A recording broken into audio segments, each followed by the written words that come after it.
계속해서 광주 전남권이었습니다.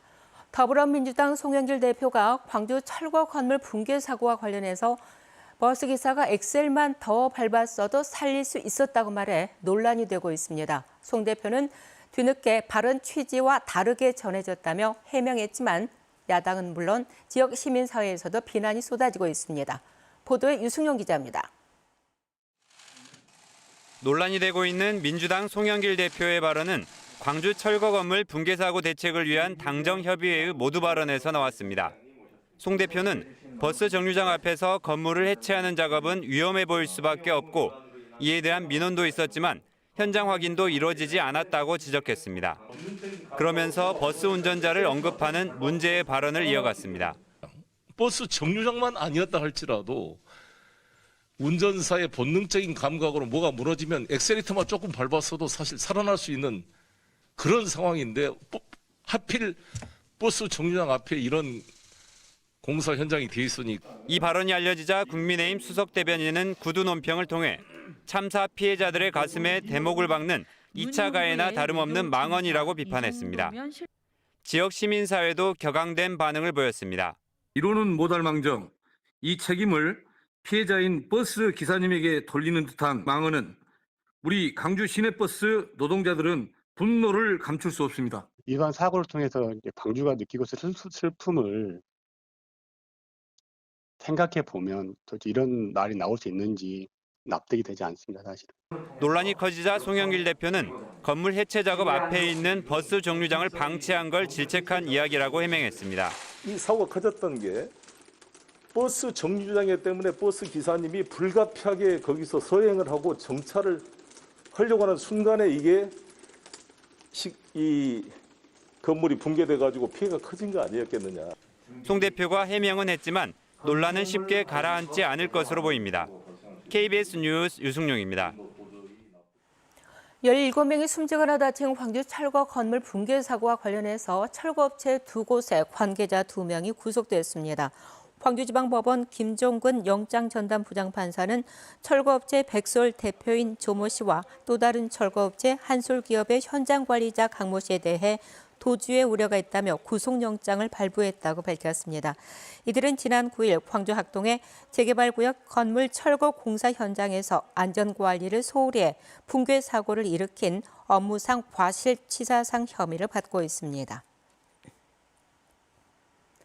오늘 새벽 4시쯤 순천시 용당동 한 도로에서 21살 A씨가 운전하던 K7 승용차와 54살 B씨가 운전하던 카니발 차량이 충돌했습니다.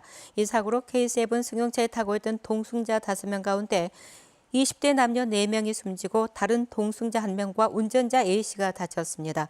카니발 차량 운전자 B씨도 병원으로 이송돼 치료를 받고 있습니다. 경찰은 두 차량 가운데 한 차량이 중앙선을 침범해 사고를 낸 것으로 보고 정확한 경위를 조사하고 있습니다. 첫 남북 정상회담 후 6.15 공동선언을 한 지 벌써 21년이 지났습니다. 당시 이산가족 등록자가 13만 명이 넘는데 고령의 사망자가 늘면서 현재 생존자는 4만 8천 명으로 줄었습니다.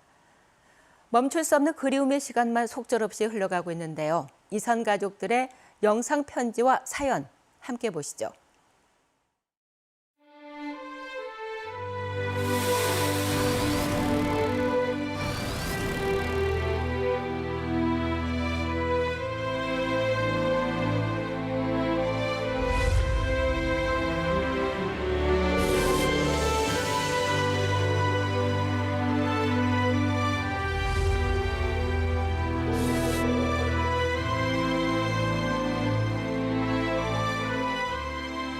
남구에는 이제 통일부에 등록된 이산가족분이 16분 살고 계시는데요. 그 아픔을 겪는 분들의 삶을 좀 기록하기 위해서 시작됐습니다.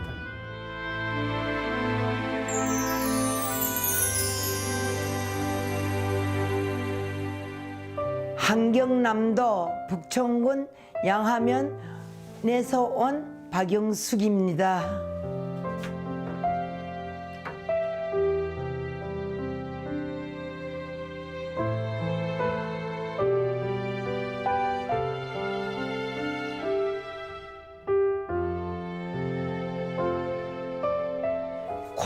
20일 있다 올 것이다.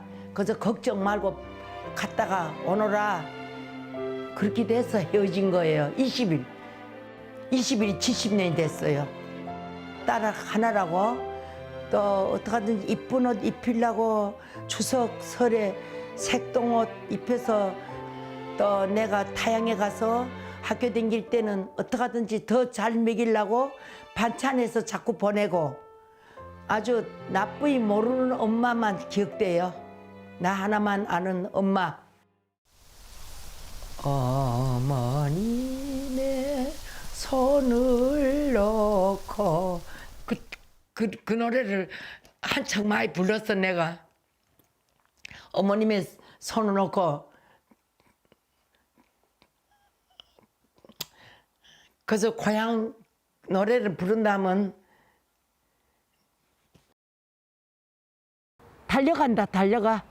만약에 내 처지 됐다면 안 가고 싶겠는가.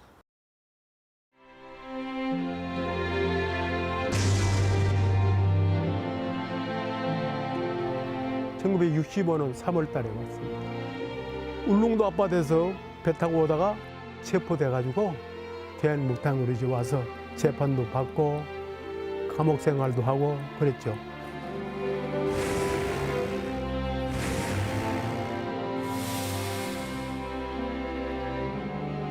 김정희 지금 53살이에요.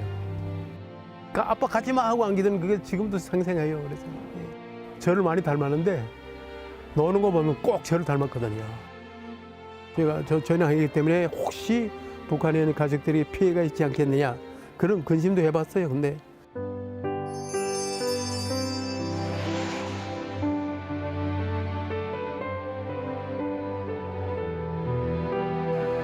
최후 꿈이 하나 있다면은 뭐 죽기 전에 고향 가서 그 아내와 딸을 만나가지고 위로해주고 꼭 만나는 거.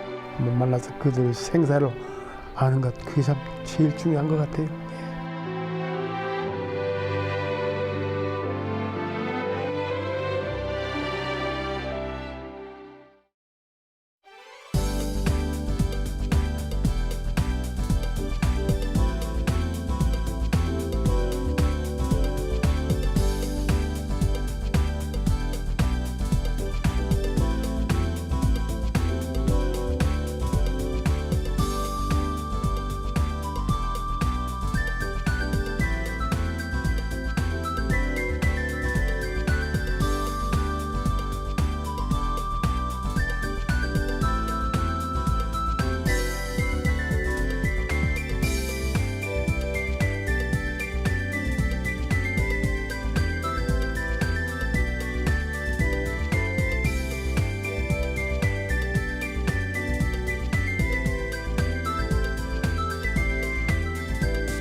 오늘도 하늘빛이 어둡습니다. 흐린 하늘과 함께 일부 지역으로는 비가 약하게 내리고 있는데요. 오전까지 가끔 내리겠고요. 양도 5mm 안팎으로 적겠습니다. 비는 오전에 그쳐도 볕이 구름에 가려지면서 오늘 낮 동안에는 비교적 선선하겠습니다. 광주가 25도에 머물면서 대부분 지역이 어제와 비슷하거나 더 내려가겠습니다.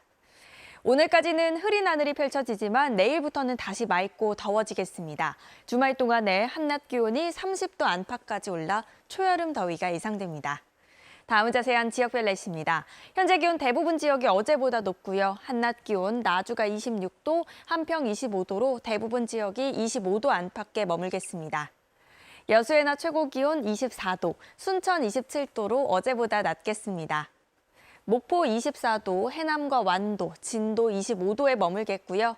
신안을 비롯한 그 외 도서 지역은 23도에서 24도로 아침 기온과 낮 기온의 차가 거의 없겠습니다. 바다의 물결은 전해상에서 비교적 잔잔하겠지만 모레까지 안개가 짙게 끼겠습니다. 항해나 조업하는 선박들은 주의하셔야겠습니다. 예년의 장마는 6월 23일쯤 시작이 됐는데요. 올여름 장마는 예년보다 일주일 이상 늦게 찾아올 것으로 예보되면서 다음 주에도 특별한 비 소식 없이 대체로 맑겠습니다. 날씨였습니다. 광주 전남에서 코로나19 확진자가 어제 하루 6명이 나왔습니다. 전남에서는 전날 확진된 골프 강사의 가족과 지인에 이어서 강사로부터 교육을 받은 여수의 한 중학교 학생 등 4명의 확진자가 발생했습니다. 광주에서는 기존 확진자의 접촉자와 해외 유입 1명 등 어제 확진자는 2명입니다. 한편 광주시는 오늘 오전 5시부터 전 업종에 대해 사적 모임 인원 제한을 기존 4명에서 8명까지로 확대했습니다. 광주시가 SK텔레콤, IDQ와 디지털 경제 핵심 보안 기술인 양자정보통신 생태계 구축을 위한 업무 협약을 체결했습니다. 양자정보통신은 자율주행차와 금융 데이터 모바일 등에서 해킹과 도청 방지를 위한 기술로 광주시는 SK텔레콤 등과 함께 관련 기술력 확보는 물론 R&D와 공공행정 분야에서 이를 적극 활용할 방침입니다. 중소기업 제품의 판로 확대를 위한 중기제품 공공구매 위반 신고센터가 문을 열었습니다. 광주 전남 벤처기업청과 중소기업 중앙포역 광주 전남본부는 광주 전남 공공기관의 공공구매 위반 사항을 현장 조사하고 시정 조치하는 데 협력하는 내용의 양해각서를 체결하고 중기청의 공공구매 위반 신고센터를 개설했다고 밝혔습니다. 중기청은 공공기관은 판로 지원법 등에 따라서 중소기업 제품의 구매 목표 비율을 지켜야 한다고 설명했습니다. 광주은행이 모든 영업점에서 무더위 쉼터를 운영합니다. 광주은행은 오는 9월 17일까지 광주와 전남 수도권의 영업점 143곳에서 노인 등 취약 계층을 위한 무더위 쉼터를 운영할 계획입니다. 광주은행은 코로나19로 무더위 쉼터 상당수가 문을 닫고 있는 가운데 지역민과 고객들을 위한 무더위 쉼터를 지난 2018년부터 운영하고 있다고 밝혔습니다. 금요일 아침 함께한 KBS 뉴스를 마칩니다. 감사합니다.